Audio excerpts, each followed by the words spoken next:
The frigid waters around the Norwegian island of Spitsberg are clean and clear, but they're facing an invisible threat.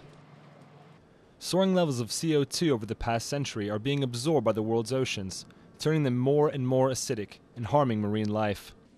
In a glacial fjord 1,200 kilometers from the North Pole, researchers are trying to better understand the phenomenon.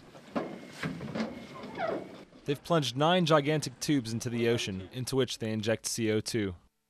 The idea is to enclose a large body of water with all the organisms in there. We will then acidify this according to the projections we have for the next 20, 40, 60 years and so on. And then we'll watch very closely how does the ecosystem, the Arctic ecosystem, respond to that. Using this technique, scientists have found that the water's acidity sharply slowed the calcification of corals and mollusks. The sea snail is among the victims. This tiny mollusk risks to lose its shell by the end of the century, a huge threat to marine biodiversity.